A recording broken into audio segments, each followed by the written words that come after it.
Bonjour à tous et bienvenue sur Usitility. Aujourd'hui, nous allons voir comment jouer à Blood-Oath 3 Kingdoms sur PC en utilisant le tout nouveau BlueStacks 5, qui est conçu pour une vitesse fulgurante et une action de haute intensité. Nous pourrons facilement télécharger et installer Blood-Oath 3 Kingdoms et profiter du jeu sur notre PC Windows avec un clavier, une souris et un grand écran grâce à BlueStacks 5, qui est l'émulateur Android que nous recommandons pour jouer à Blood-Oath 3 Kingdoms. Alors sans plus attendre, passons à l'action. Tout d'abord les amis, la toute première action à effectuer est de lancer notre navigateur web habituel. Nous avons à l'écran celui que nous préférons. Passons à l'URL suivante que je mets en évidence avec du vert. Vous pouvez la voir sur cet écran. Vous n'avez pas besoin de saisir quoi que ce soit, parce qu'il y a un lien à cliquer dans la description sous cette vidéo et dans le tout premier commentaire permanent. Une fois que nous avons cliqué ou double-cliqué sur le lien cliquable, nous atterrissons à cet endroit sur le site web de BlueStacks qui est l'émulateur pour Android que donc nous allons nous servir pour jouer à Blood-Oath 3 Kingdoms sur un PC. Comme vous devriez le constater à l'écran, l'utilisation d'un émulateur ajoute quantité d'atouts. Contrôle personnalisé, instances multiples, synchronisation de ces instances, macros, scripts, FPS plus élevés, et j'en passe.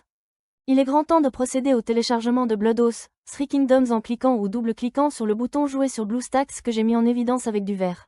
Nous faisons ensuite un clic de souris sur ce bouton de téléchargement. Et le téléchargement démarre et finit sans délai et voilà, notre téléchargement est terminé. Il s'agit d'un fichier exécutable. Ce que nous allons faire est de lancer l'installateur, aussi nous allons cliquer sur ce fichier exécutable. Si nous sommes sous Windows 10, il nous sera demandé l'autorisation d'apporter des changements au système. Nous devons répondre oui. Je minimise le navigateur pour bien mieux accéder à l'installateur. Le programme d'install est très sommaire. Il ne comprend que deux options, installer et configurer le chemin. Je vous explique à quoi sert configurer le chemin. Il vaut de cliquer dessus. Et nous voyons que nous avons ici accès au chemin exact où l'émulateur Android sera situé après son installation.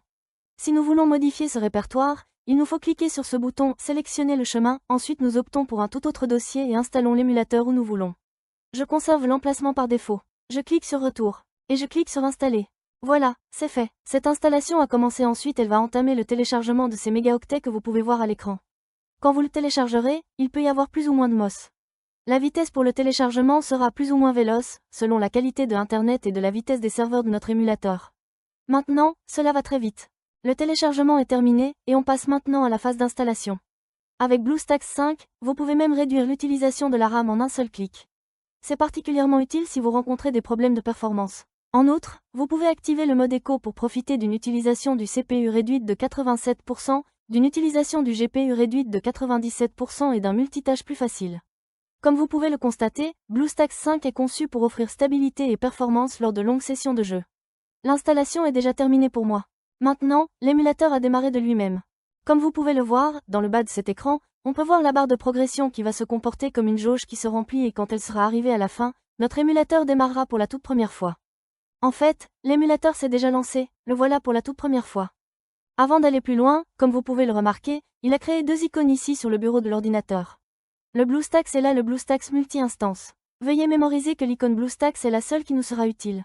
Chaque fois que nous aurons besoin de démarrer Blood-Oath 3 Kingdoms sur notre PC portable ou de bureau, nous cliquerons à la souris sur cette icône et cela déclenchera notre émulateur.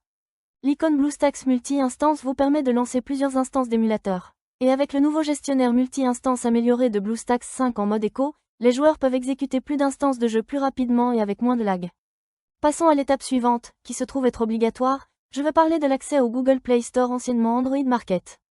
Pour ce faire, nous allons aller ici, System App, après nous cliquons une ou deux fois. Et nous allons double-cliquer sur Google Play anciennement appelé Android Market. Comme vous l'avez remarqué, le Google Play anciennement nommé Android Market s'est évidemment lancé. À ce stade, nous avons besoin de nous connecter. Maintenant que nous sommes à cet endroit, nous sommes tenus de faire la prochaine étape qui sera obligatoire. Par conséquent, nous cliquons ou double-cliquons sur Connexion. Maintenant, il indique Check-in info. Il arrive de temps en temps que ça reste figé sur ce stade et donc que cela n'avance plus. Si c'est le cas, vous pouvez essayer de vous identifier dans 2 ou 3 heures et le souci sera vraisemblablement réglé. Maintenant, nous allons taper notre courriel puis son mot de passe. L'email devra être un email Gmail plus le mot de passe correspondant. En outre, vous pouvez vous servir de exactement la même adresse Gmail que celle dont vous vous servez actuellement pour votre compte YouTube. Par conséquent, je vais donc entrer mes informations et je continuerai à l'écran dès que je l'aurai fait. Voilà, les données ont été saisies.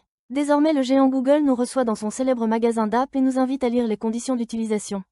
Nous devons donner notre accord en cliquant sur le choix « J'accepte ». Ensuite, il nous invite à garder nos sauvegardes sur Google Drive.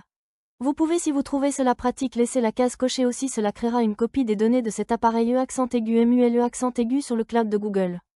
Je ne vais pas la cocher, mais libre à vous de la cocher. On clique une ou deux fois juste sur j'accepte. Google Play est démarré par défaut et sans intervention de notre part. Afin d'installer un jeu ou une toute autre appli Android, il nous faut faire un tour sur le bureau de l'émulateur pour Android en double-cliquant sur cette icône désignée avec du vert.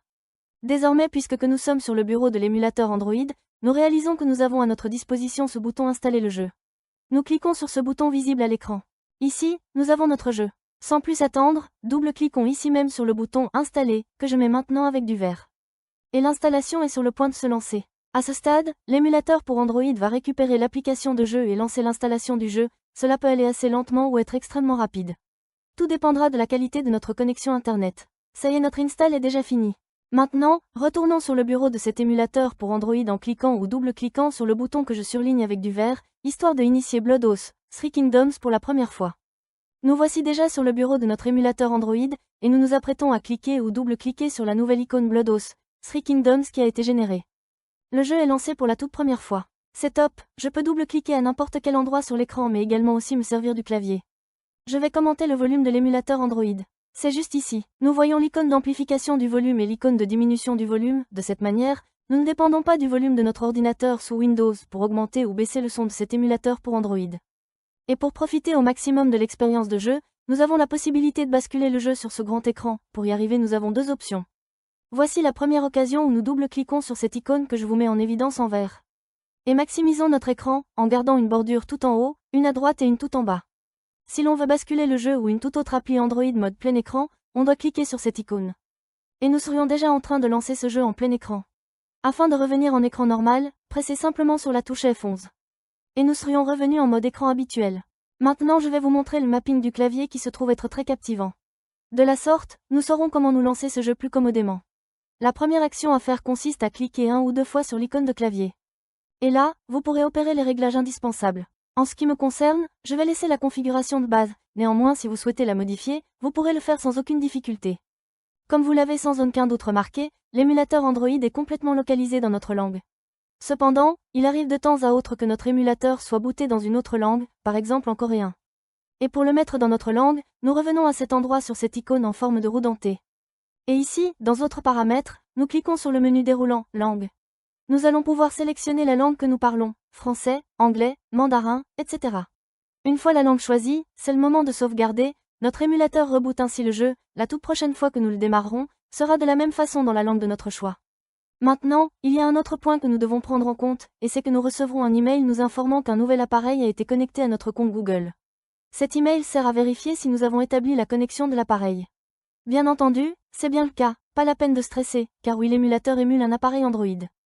Et pour voir quel appareil a été MULE, revenons là, à cette icône en forme de roue dentée et cliquons dessus.